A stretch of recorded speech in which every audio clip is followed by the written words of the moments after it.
What's up, party people? It's Dan, your basement guitar superstar. Welcome to another episode of Creator Spotlight. And I'm very excited about this interview today. I'm with Allen Hudson, formerly of Court Street Company, now with Allen Hudson and the Halfmoons. Allen, thanks for joining me, man. I appreciate it. Dan, thank you so much for having me, man. I'm thrilled to be here.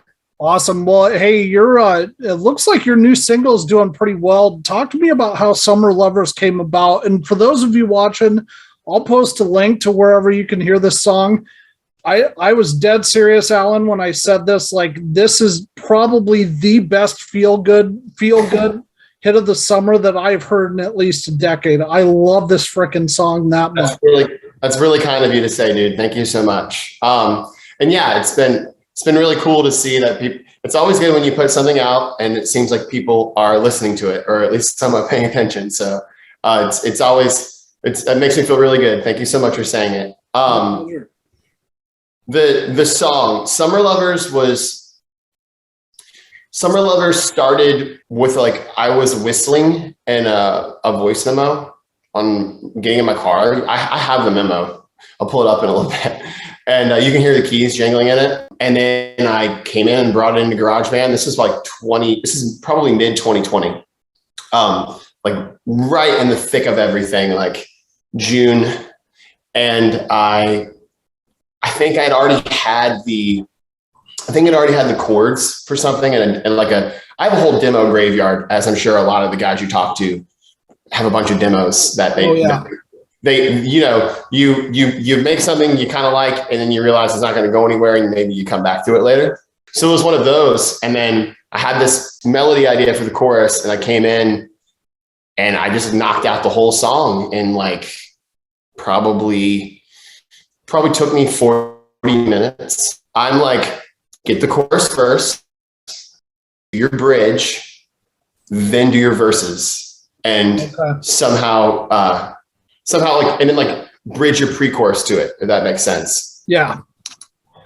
So that was how the song was written. It was very it just happened really, really quick, and I just kind of did what I always do with the song. And so, did you have the music first or the lyrics first?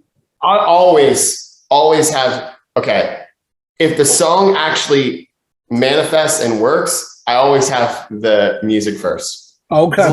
There's a lot of songs that no one ever hears where well, that's not 100% true. I have a whole lyric graveyard too, kind of just like with the demo. For this song, I don't think anything was in there. I think I just sat down and I probably walked around with iPod or iPhone headphones in and just sang nonsense for each thing until finally I got it. Sure. How big of a graveyard do you think you have then? Oh God, 5 years. I mean, some stuff's never coming back up. Right. Obviously, if you haven't toyed with the idea in the past year, you're probably not going to think about it again. But every once in a while, you'll go into and every once in a while, I do what I call a graveyard purge of demos on GarageBand, to where I'll take the time and go through and be like, all right, no, nothing's going to happen. But usually during one of those, I'll find something that I did, and I went, all right, let me actually note to not delete this, and then I'll come back to it later. Sure. Absolutely. Awesome. So talk to me about, obviously you were one of the songwriters in Court Street Company. How is your approach different with the Halfmoon stuff compared to what it was with Court Street, or is it any different? Court Street Company was really, really good for me to be in a band with, one, another guitar player who was different than me, and two, another songwriter who was different for me, because it allowed me to learn how to, it's kind of like a coloring book for the two of us, for Jonah and I, to where he would show me a picture and go, put color here, here, and here. Oh, and then and vice versa. I don't think Jonah and I have a co-write in the Court Street Company catalog to where we would our writing was kind of personal for both of us, and we both respect that. I mean, it still is, but we both respected that.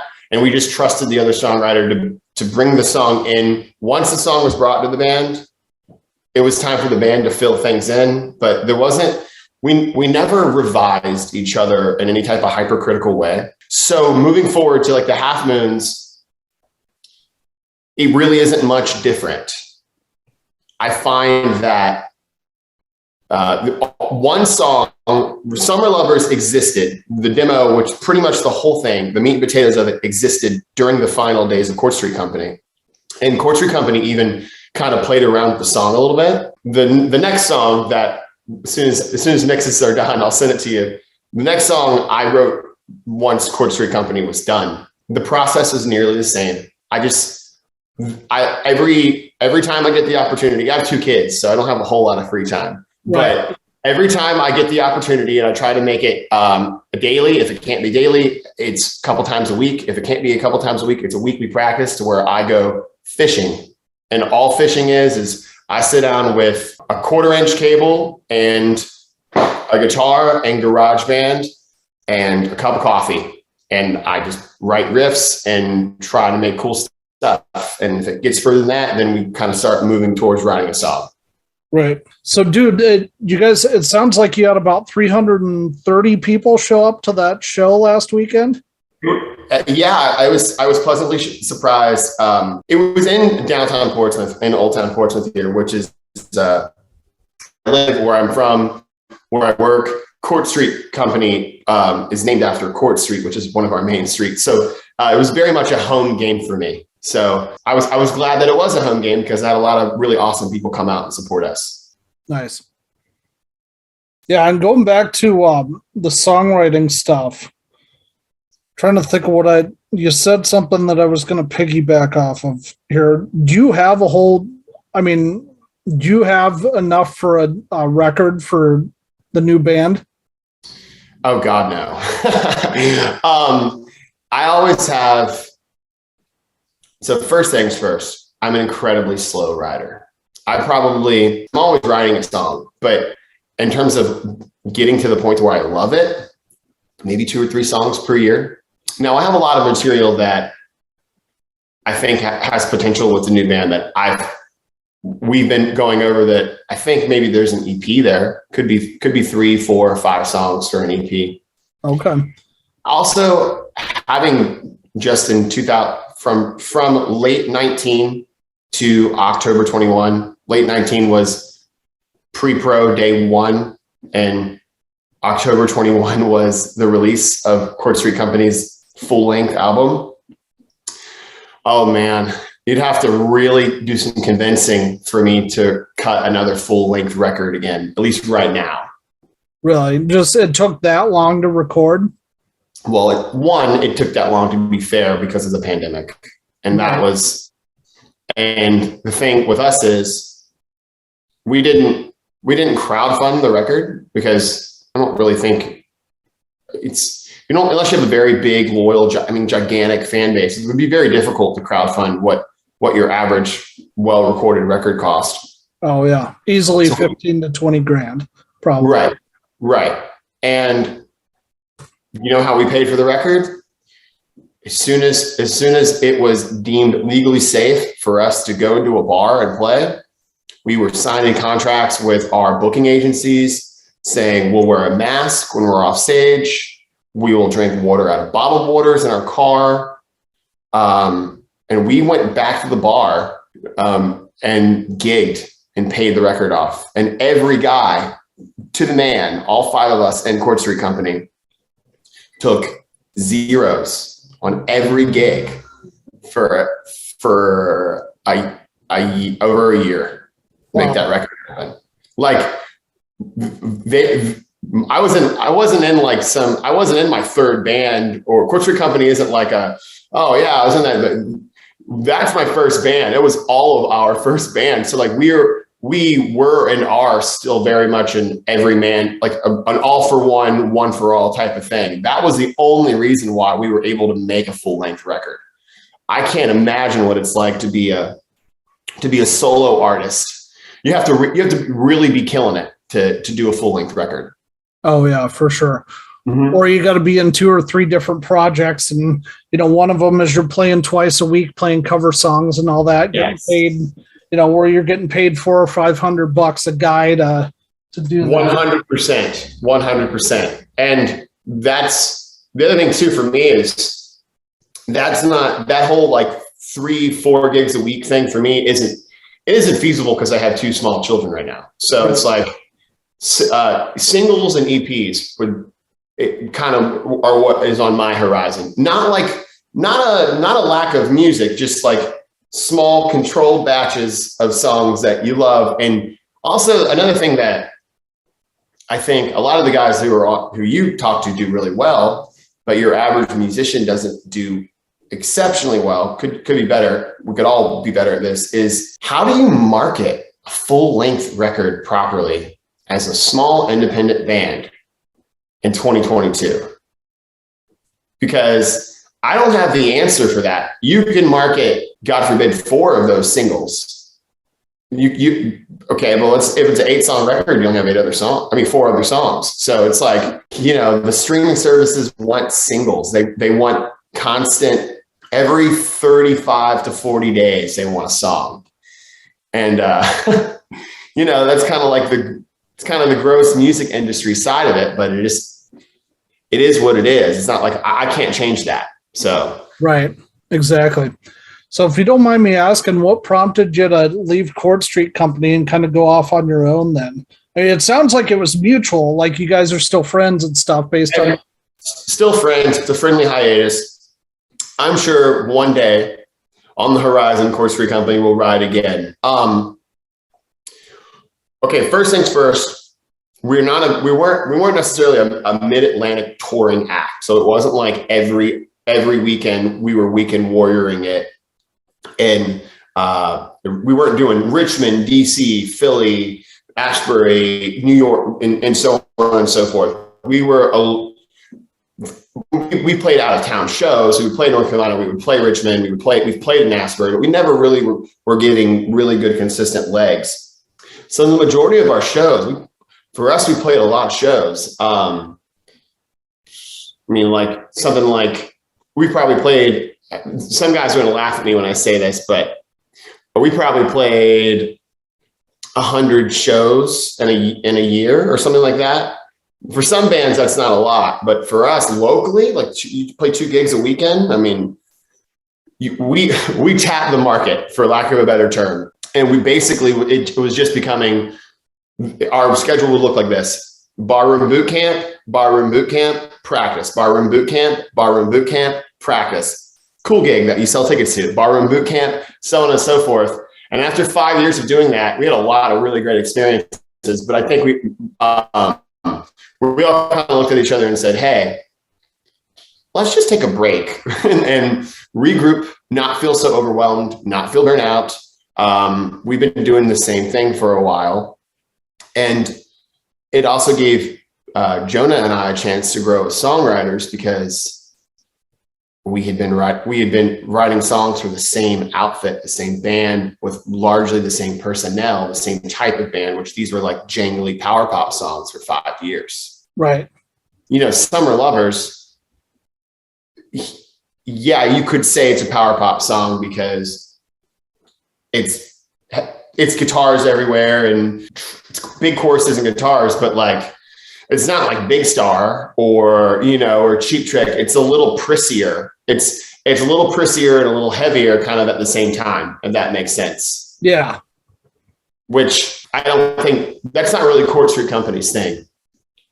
So I knew that song, they're sweet to me. I knew they liked the song fine, but I also knew what it could be with what the Halfmoons are now, which is, like I said, is a prissier yet heavier kind of sound. Sure. Now with the Halfmoons, I'm assuming, how'd you talk to me about how you found all the musicians? Because like both those females in the band, their voices complement yours perfectly. The rhythm section is awesome. Like your drummer is spot on, has great feel. So, as far as personnel goes, it sounds to me like you hit a home run just based on this one song. So thank you. I can't wait for you to hear the next one because it's different, but everyone still kind of shines. They're all local musicians. Again, I had 5 years in Court Street Company, like really, really trying to gig all the time and playing with all these different people. Nate Levine, Eli Jackson, and Brian Slingerland. We're all in a band called Paper Aliens. Now Brian's just mine. I've stolen him. So, Nice.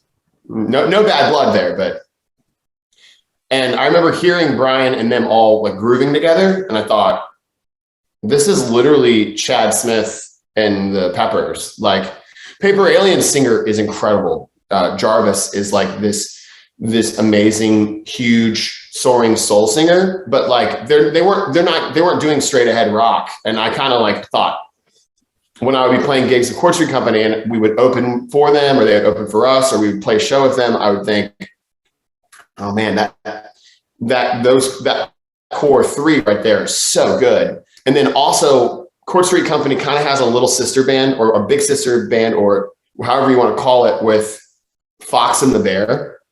They're an indie folk band. It's just Gina and Jamie.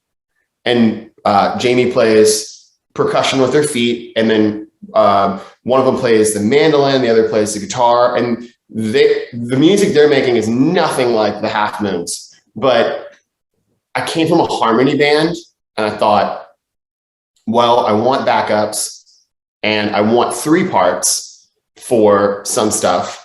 And even though I could go in and do all my three parts live, I would rather have something that translated live to where we could do the same three parts. So I asked them, they said yes. So I got really lucky because I asked them, I asked the guys from Paper Aliens, and then the one other person that came with me from Chord Street Company to the Halfmoons, is Carlin Field. She's our synth player, or keyboard player, pianist. And dude, he's just so good. It's wild. It's been, even in like, he joined right before the pandemic happened with Chord Street Company. And he was the best musician out of the five of us then. And just like watching, once you're in a gigging group, usually everyone's kind of in, everyone's kind of an intermediate, right? Right. It's been wild for me to watch Carlin show me like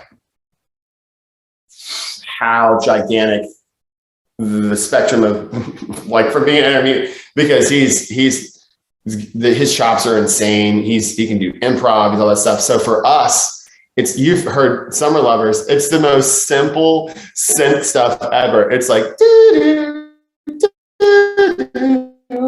so for him, it's a cakewalk. He just has fun, and then live we'll bust out like Pink Floyd covers and stuff like that. But nice. Yeah, it was a no-brainer. I'm glad he came. I'm glad he was also willing to come with me from Chord Street Company. Awesome.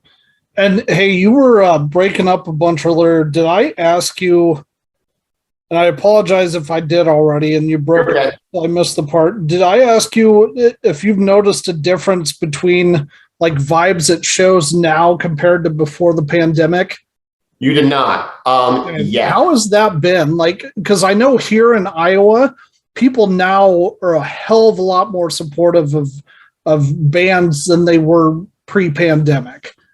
100%. It was taken away from them. Yeah. It's like, it's a commodity until it's gone. And now people are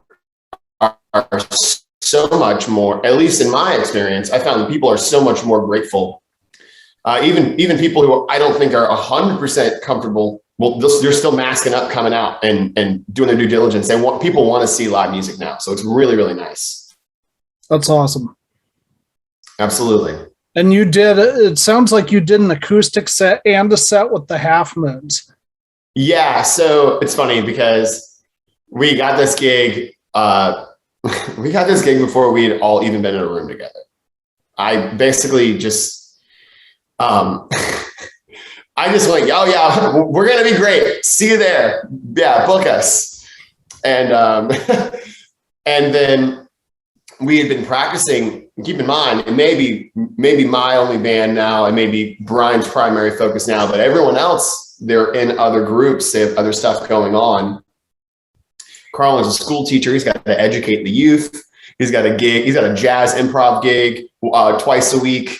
Carlin and I both recorded on Jonah stuff. So like, everyone's very full. I have 2 kids and a wife and a marriage that I like to keep going. So yeah. Everyone's super busy. And we were like, it took us we recorded, we got all our stuff together. And when we finally got to the show, we had like 45 minutes of music and it's a 3-hour show. So I thought, okay, easy. I'll open acoustic. The girls will play some acoustic music, and then the full band will come on. And the crowd could have been kind of bummed out about that, but they weren't. They were super cool about it. It was kind of like it was a dinner and a movie.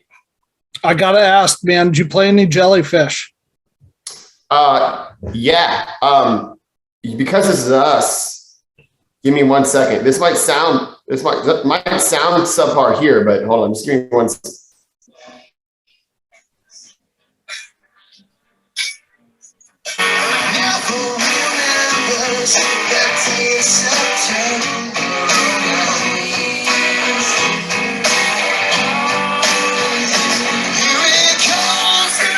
So yeah, we did She Still Loves Him. Which, dude, I blame you. You got me into Jellyfish when I saw that. What song was that? That was She Still Loves Him. So no. I meant the one on your Instagram that you did. Joining a fan club. Yes. Joining a fan club. Yeah. So, the Jellyfish rabbit hole. So my dad was the only person I knew when I was younger who knew who Jellyfish were. And it wasn't like, oh, I liked them fine. Like, Jellyfish were and are his favorite band. Like, that's his favorite band. So I just heard those songs nonstop all the time as a kid, and not begrudgingly. I love those songs and loved them then. But it was like I didn't realize it then, but it was like getting like Queen, Yellow, a little bit of, I mean, you heard that, like it's like 90s. I know that that grunge kind of disrupted them, but there's still some 90s rock in there. So it's like, ELO, Queen, 90s rock, all those different, the Beach Boys, God, 100% the Beach Boys, all those different things. And they were just like, so cool. Like, all those songs are so, again, like I say the word prissy, like I mean it in a good way. Like it's very off-putting. It's at least to me, it's very off-putting when like you have men making music that is like it's trying to be feminine, but it's not working. You know, like there's like a little bit of a prissy vibe. Like Jellyfish, it's like a strut. They nailed it. The Stones were like that. Mick was like that, like to where like you could get in. It was for everyone. But yeah, dude, Jellyfish is probably. I'm a huge power pop guy.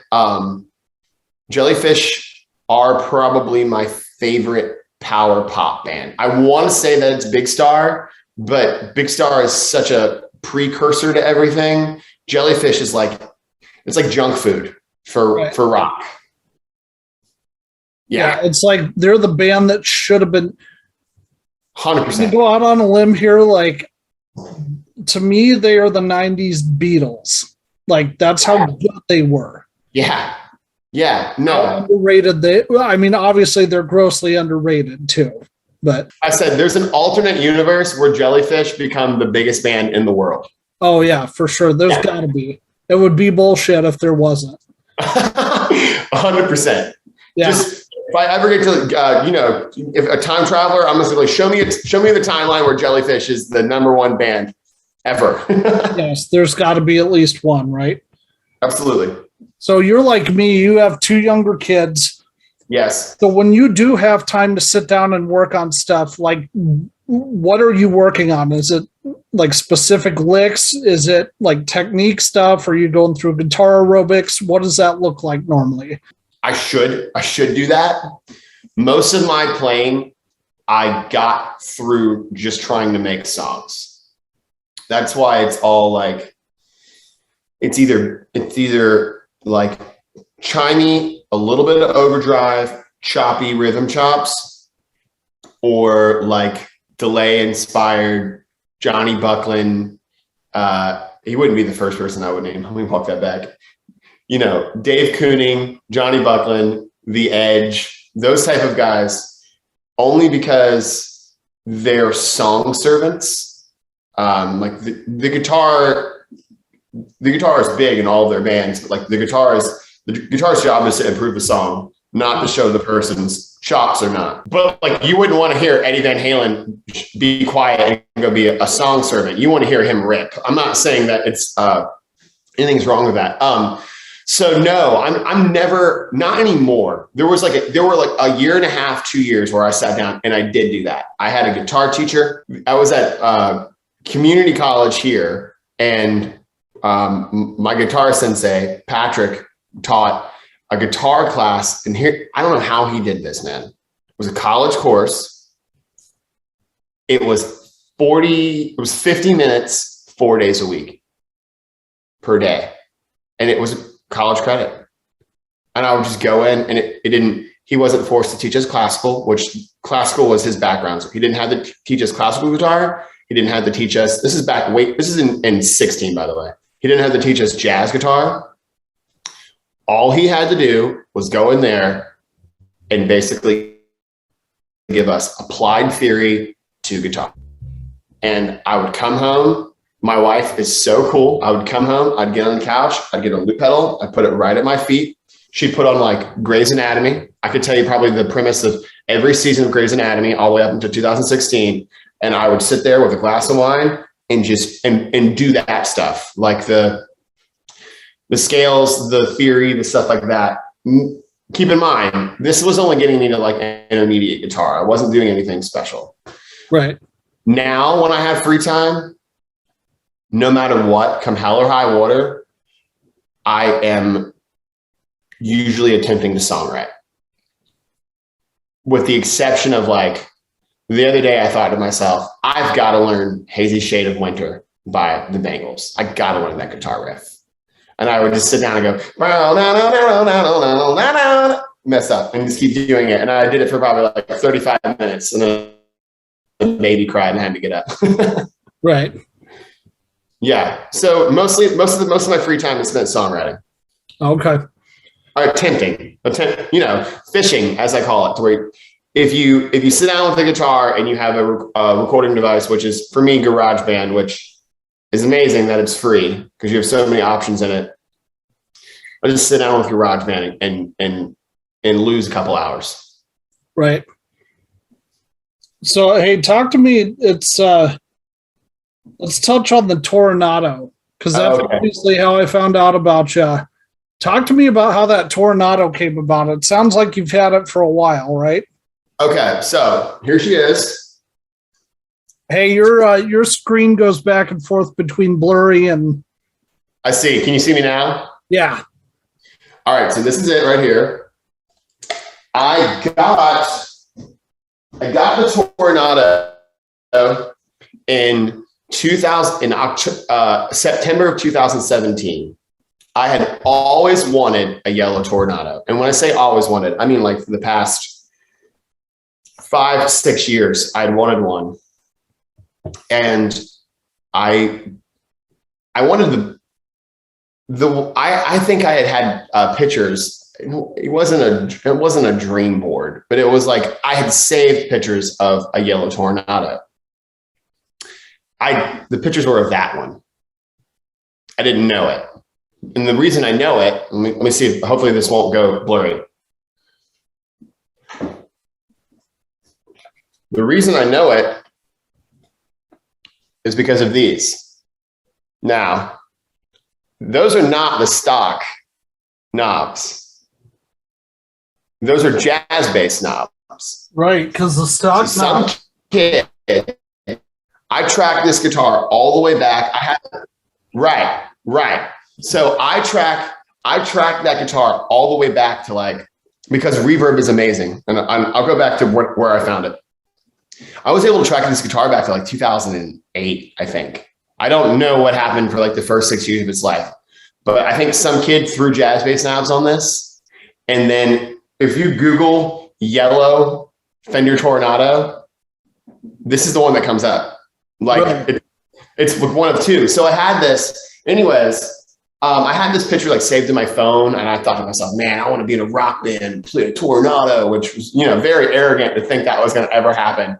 September 2017, I'm on the couch, had a glass of wine in me. I'm reverbing as a lot of the people who everyone said, and all the Lord's people said, amen, you know, that's why I'm in reverb. And I'm like, oh, there's no chance. I think it was like 960 on reverb. Whoever it was vintage Dan's guitar, high vintage Dan, wherever you are, because we still keep in touch. It was vintage Dan's guitar. It was well lit. It was a really great showcase for it. It was 960. I affirmed the crap out of it, you know, get that payment plan, baby. And it was mine. And when I got it, calling it playable would be a joke. It wasn't in bad condition. I want to say that it was not in bad condition, but it was certainly a 15-year-old guitar. Right. And like a lot of people, this was the first, some people would laugh at me saying, it was the first vintage guitar I ever had. Like, okay, it's 15 years old. But like when you let a guitar sit in disarray for 15 years, like, and I took it to local shop. I had all of this, the selecting and everything fixed on it. Everything was good to go, cleaned out and everything. And then the neck played weird for like a year and a half, if that makes sense. Yeah. To where I just think it had like, I just kind of beat it into submission for me. And it never became my number one guitar until like, it was always my second favorite guitar. It was always like my number two. I'm a Telecaster Deluxe guy. That's like, that's why I love this guitar so much. And why even once I was actually playing in a band, I thought I still do want the Toronado, because for lack of a better term, this is a Telecaster Deluxe in a Jazz Masters feel, with a Gibson scale length. But yeah, it never was my number one guitar until probably around the time you saw the Fan Club video. And I just thought, man, I gotta stop putting this off. Me and this guitar exist probably the smoothest together for what I'm doing currently right now. Nice. Which is like, in Chord Street Company, I played the majority of the lead stuff, which straddled the line of alternative guitar playing, what I would refer to as alternative guitar playing, which would be like angular shape based weird stuff. And then your average, everybody's drunk at the bar, pentatonic licks. This does the angular alternative guitar stuff for me very well. Rick Beato calls them boomer bends. I love boomer bends. This doesn't do that as well as a Tele Deluxe does, but that's not what I'm doing right now. So right now, she's definitely my number one right now. Nice. So what was your first guitar, or how did you get started playing back in the day then? So my origin story is I played pretty ultra competitive ice hockey my entire life. And I was 20 years old and realizing anytime you're about to age out, or you think you're at like the final level of something before there's either cut off, or you're either going to move on and play college, you're going to play pro, you realize your potential very quickly. For some people, they never get over it, and you become Uncle Rico throwing the football over the mountain. For me, I realized, okay, there's more to life than this, and I have a lot of free time where I'm away from home. I go to the rink, I skate, I go to the gym, I lift, and then I have all this time. Let me sit around and play guitar. So I got a cigar box guitar, which was just like open tuning and would mess with it.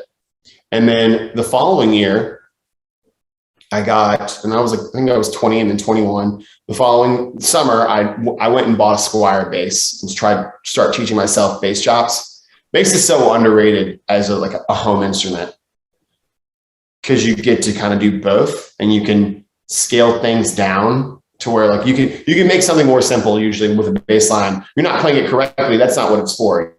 You're playing it to your personal skill level. Right. My first guitar was a Squier Affinity Series Telecaster from Lights or Leets Music in Panama City Beach, Florida. My dad got it down there on a job, brought it back, and he gave it to me for my 21st birthday. So I'm 29 now. So I've only been playing that was like my first real guitar. Like this is D, this is C, this is that type of thing. Well, would have been my 21st birthday. Wow. You sound like you've been playing a hell of a lot longer than that. Well, it's not about how long you play, man. It's about how much. A lot of people have had to put up with me playing a lot of guitar over the past decade. Nice. So do you still have that Squier Telecaster then? Yeah, you want to see it? Yeah.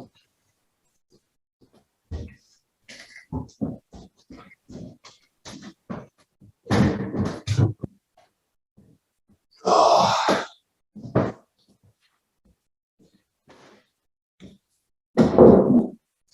That's it. Dude, I love that. So it's like on that. There's no strings. The reason why there's no strings, look, that's how you know it actually got played. The reason why there's no strings, I don't know if you can see it or if it keeps blurring out, but you see how one of those ferrules is missing? Yeah. That ferrule went during some string change on what my normal number one is, which is my Gold Deluxe, which is this one. During some string change, it went like right there. It got replaced with one of those ferrules. When I was like, all right, it'll be fine. Because I love that guitar to death. It was a great first guitar, but it was a first guitar.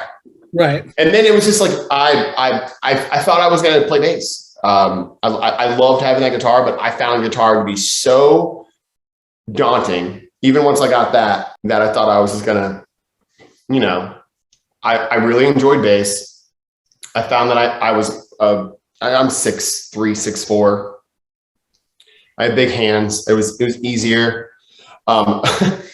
And I thought I was gonna do that. And then I realized I want to sing and do this. And there was no way that I can sing and play bass like I wanna.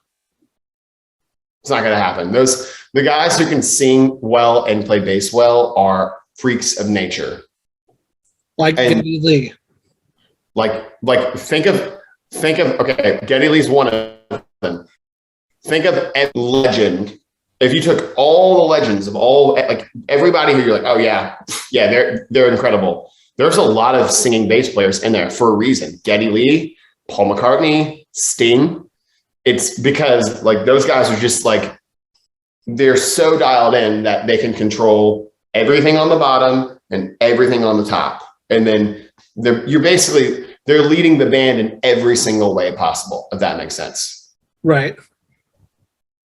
So awesome. yeah. And then I finally, I wanted to write songs. I probably wrote 1,000 really awful things. I learned ukulele, and then I slowly went, all right, let me get a guitar, do everything right, and slowly get into it. I was given a blue Fender Malibu acoustic guitar, it's not a parlor body, but it was smaller. And that was like 2015. And once I got that, I thought, all right, I'm going to actually do this right. I'm going to try to write songs. I'm going to learn all that stuff. And I just became addicted to playing guitar. I love it so much. So you mentioned, because I kind of felt the same way as far as guitar being really daunting. Yeah. At first, what was there anything in particular that, and this, I'm asking because this channel is watched by a lot of below average guitar players like me. So we were all below average guitar players like 3 weeks ago. To all those people watching, everyone was a below average guitar player at once. Yeah, keep going. Right. So what is something that you learned that kind of helped you get over that hump, or helped you think, oh, hey, maybe this isn't as daunting as I thought it was going to be? Is there anything specific? Yeah. Let me think about that. That's a really good question. biggest thing for me that really unlocked guitar was being able to do a bar chord, knowing relative majors and relative minors, and knowing the 1-4, 1-3, 1-3, 1-3, 1-3, 1-4, 1-4. And obviously, if you're a master guitar player, or if you're a good guitar player, you're like, oh, you're way beyond that. But like, I can show you a lot of really good guitar players that are soloing and all they're doing is doing pentatonic stuff. And I can show you a lot of great musicians that are like, oh, the song's in A, okay. And they go right into C sharp minor and start soloing because they know that's the relative minor of the song. Right. So, and the reason why I harp on those things is because, like, I mean, that and knowing that and all that in conjunction with knowing E, G, A, B, and so on and so forth, knowing that where those big things are and then filling in for a beginner like that. Oh man. Once you know those things, you're off to the races. Oh yeah, for sure. I guess the way I remember it on a guitar, let me show you my this is my latest Toronado. I love that color so much. Dude, that's the Squire Paranormal ones. Yeah, they're so sick. Then I put the torch shell guard on it, but the way I love the color on that. Yeah. My do you know who Ryan Lent is? It sounds familiar. He lives in your area-ish, but he like teaches songs on the internet. So the way he teaches it is grandma always brings crappy deviled eggs as the top two strings. 100%. Yeah. And yes. so that helped me out just because like I try and find stuff like that that's super quirky. So much. You know, much. That's brilliant. And that's those type of things are like Eddie ate dynamite. Goodbye, Eddie. Right. He does that too. Those things in the beginning are super, super, super. Even in when you're learning like to read music, which I read music at a kindergartner's assistant level. I read it like C spot run. That's how I'm looking at music on a page. I don't read music well, but when they're teaching you to read music, that's like, it's like, you know, battle ends and down goes Charles' father, that type of thing. I probably just messed up the entire circle of fifths, but you know what I mean? They teach you those little sayings to help you remember. Right. Nice. So absolutely. What's your rig look like live then? It's a good question. So my rig is always, I didn't realize I'd have so much like out of focus here, but my rig is, I figured maybe you put on the blurring on purpose or something. I don't know. Is there a way to take the blur off? I'm such an old man. Blur my background. Oh, there you go. Look, boom. There you go. Attaboy. What's up? I'm going to go back in a minute because I did like the way it looked. But all right, ready? My live rig is always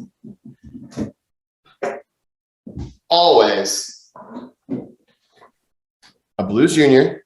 Nice. They're cheap. Cheap is a relative term. They're affordable.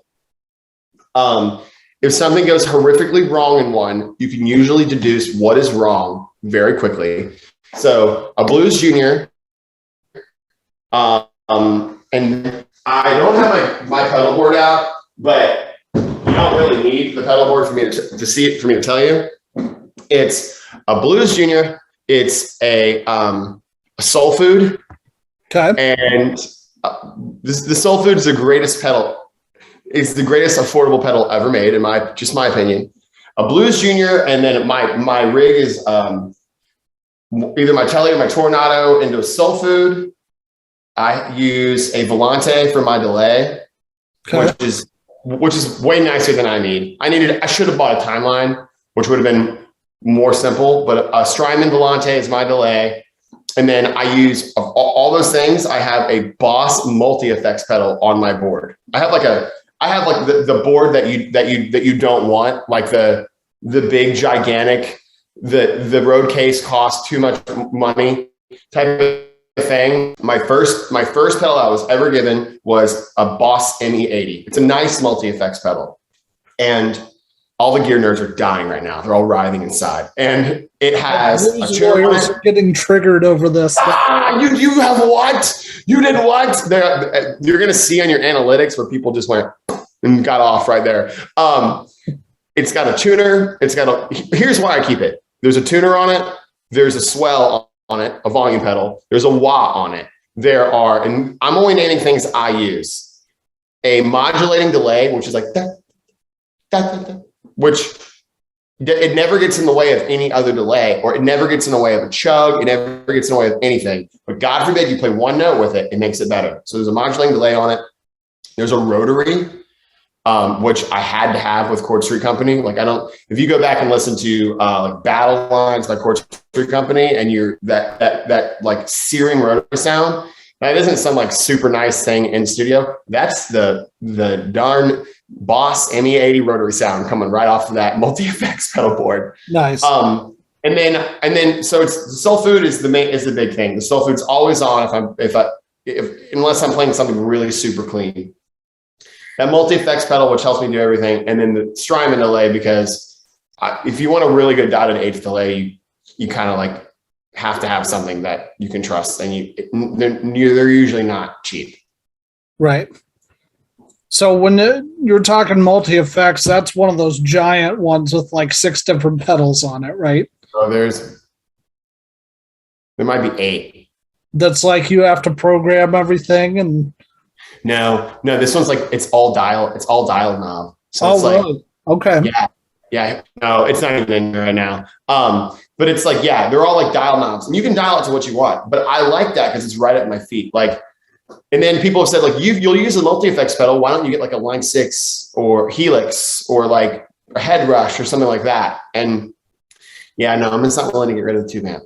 It's not gonna happen. Nice. Yeah, my first pedal was a Digitech RP200, actually. Yes. You remember those? They had like the wah pedal on the side. Yes. And then like little lists of things that it can do. Yeah. Oh yeah. Pedals are amazing, man. Pedals are like so cool because in the beginning they're relatively inexpensive, and like, you know, once every 2 weeks in payday, you can lose $40 that you're never going to get back. Right. But you're going to get your $40 worth out of it. You're going to get your $40 worth. Yes. Yes. Oh, 100%. What I would say to every wife and mother, is that, and father and husband, depending on who you're married to, guitars are so expensive, the person will never have time for a hard drug habit or the money. Exactly. So it keeps you out of trouble, technically. Keeps you out of trouble. Keeps you being a basement guitar superstar and chilling at home, shoegazing with $4,000 of stomp boxes at your feet. Right. Nice, dude. That's hilarious. What's your favorite collab that you've done so far? Collab as in music? Because I don't know if I've done a collab. I mean, you could say the Halfmoons are a collab. You mean at like recording or like shows or any of that, like writing songs with somebody else or a collab that I do once a month right now is called Acoustic Carnival. It's a thing we have here. I work at I'm the manager, the front of house manager at a really cool small business, Black veteran owned coffee shop. And when they bought it, they said, what do you want to do? And I went, seriously? What do I want to do?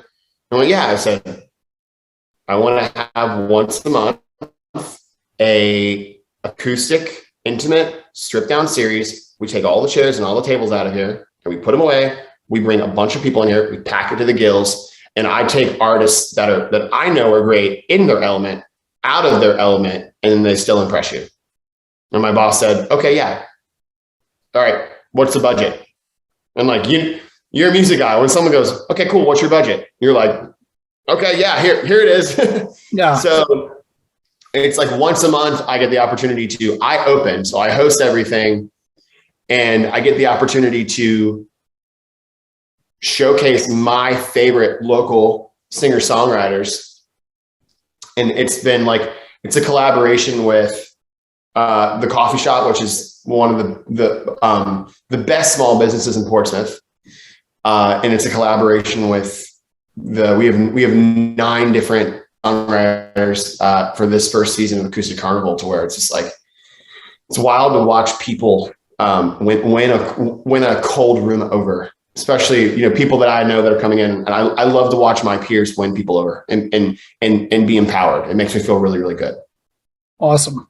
I think the thing, you know, the guitar lick in Summer Lovers, like, I think you like. Oh yeah. I think you like Nate's lick. What I was going to tell you, I was going to tell myself, I don't think the one that you're talking about, I think is the one that Nate played, which is like the cool little arpeggio thing. That's like dun dun dun dun dun dun dun. Oh no, that's me. That's me. Yeah. The like the bluesy oasis-y kind of thing. That sounds like it's on the Toronado. Yeah, that's a Toronado. Yeah, you're right. It sounds like it's on the bridge pickup of the Toronado, I think. Yeah, you're probably absolutely right. It's the bridge. I'm sure it's the bridge pickup of the Toronado. The Toronado is the only guitar I played on that song and the song that'll be out later in the summer, Car. I only played the Toronado on that project because my Toronado is like, it's not chimey, but the pickups are microphonic. I think they're atomic humbuckers. Let me go on record and say, I think that's what they are. I've never opened it up to look at it.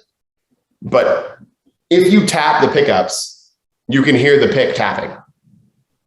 So kind of odd, but those pickups into a soul food with a decent, not a lot, there's a nice little bit of overdrive and a Blues Junior are awesome. And then when we recorded Summer Lovers at this place called Dragon Ship Studio, kind of, I don't want to say country, but kind of out in the country here in Virginia, and this really, really beautiful home. And there's a tape machine there. Curtis Plummer. Is that the one you have the pictures of on your Instagram that looks like an old Victorian mansion and stuff? Yes. And it's basically, it's like you're inside this beautiful old home, not old, but really beautiful home. And it's a guitar player's dream. There's a tape deck. It smells like fresh tape. Like, nice. And there's every amp you could possibly want. And Curtis Plummer, who is the owner and who engineered my 2 singles, oh man, it's just like, he'll look at you like, well, what do you want to play through? Like, no one's in a rush there. It's like, let's get it right. Is this a rock and roll song? Yeah. All right. The first time I went there, I'm a Blues Junior user. So he let me use one of those Morgan amps. And I had never played like a really nice Morgan amp before. I went home and I was like, man, I think I'd kind of like to have one of those. Let me go look and see what that. Oh, no. Well, I'll play that. I'll play that when I go over to Dragon Ship. Yeah.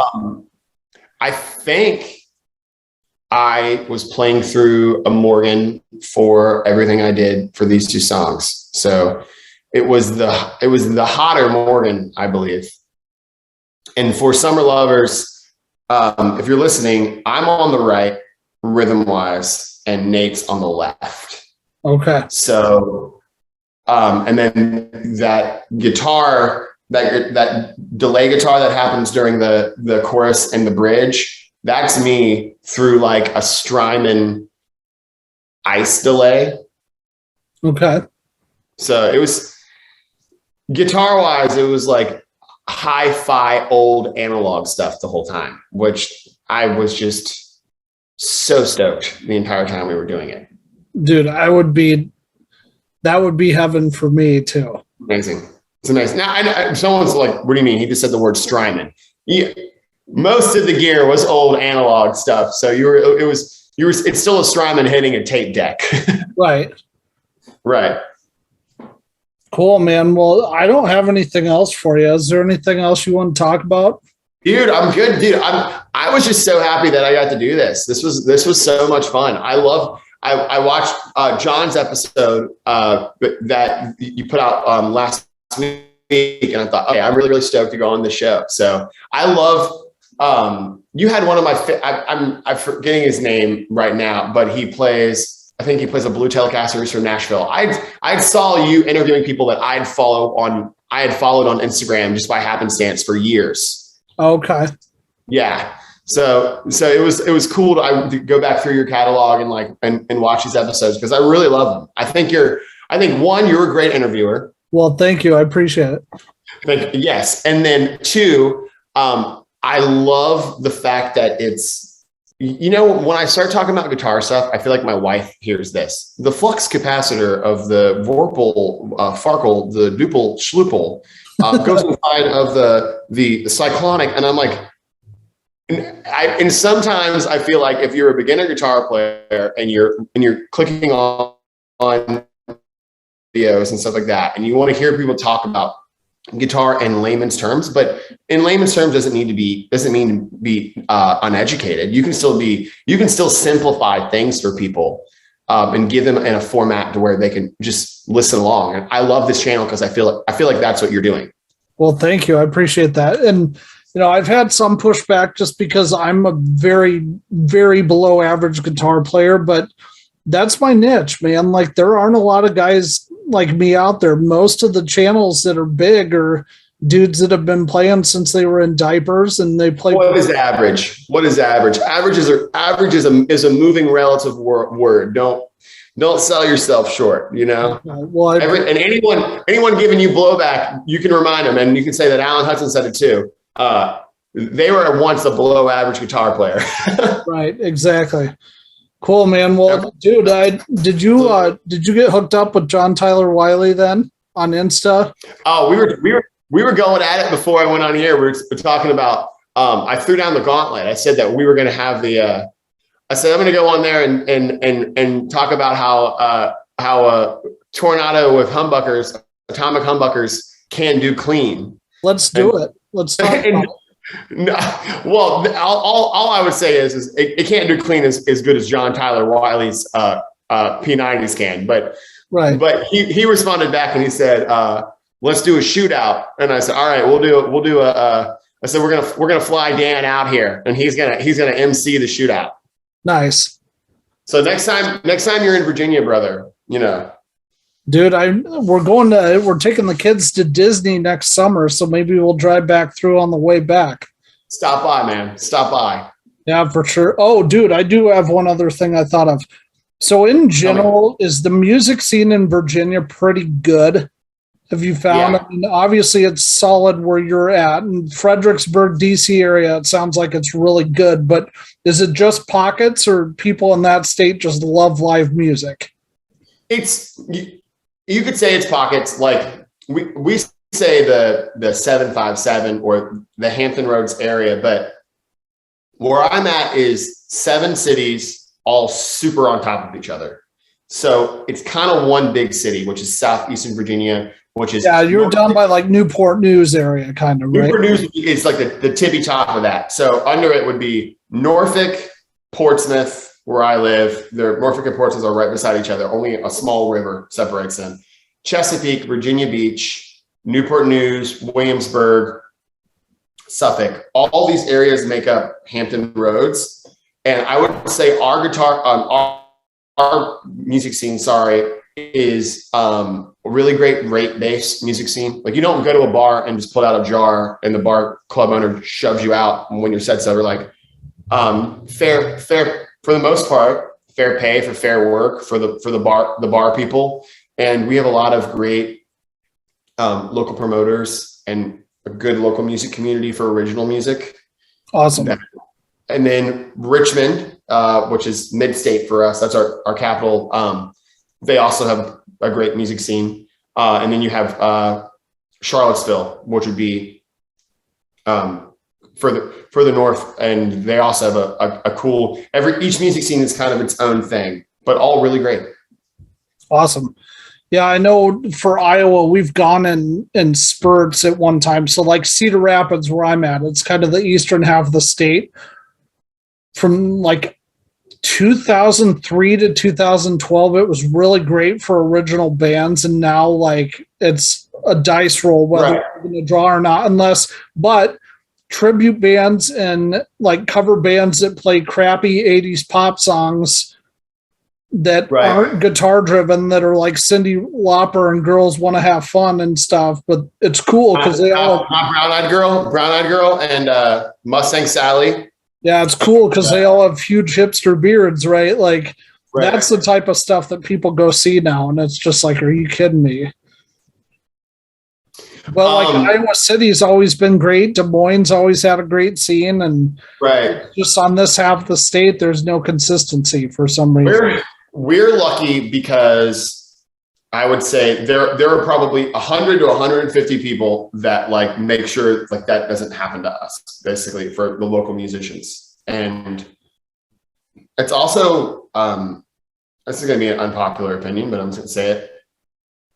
It's also kind of on the musician to sell tickets and promote yourself. Yeah. And I'm not saying like it's not your job to fill the bar if the bar's paying you the rate. Your job is to play music, but you need to be your own biggest advocate, and then let other people be your second, third, and fourth biggest advocate.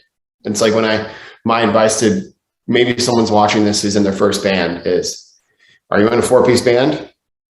Okay. So you can sell 40 tickets, right? And like right now someone wins, but what I would say to them is, what do you mean? If you're in a 4-piece band, each of those guys can't sell 10 tickets. Mom, dad, stepmom, stepdad, grandma, grandpa, the cat, your uncle, your cousin, the guy at the grocery store, you can't get them to buy. They don't have to come. You can't get them to buy a ticket. You know what I mean? So the thing that makes our local music economy so successful is, one, we have really hardworking local musicians here who are willing to hustle and bust their butts. And then two, we have really dedicated, really good promoters and champions for our local community here in Southeast Virginia. That's awesome. Yeah, we're very lucky. And see, I haven't, the band I played in for years, I actually was a drummer. I'm a drummer by trade. Picked up guitar again during the pandemic, but I don't know if I'd want to be in a band again. Like, I'm happy just creating content. Being in a band is a cosmically incredible experience.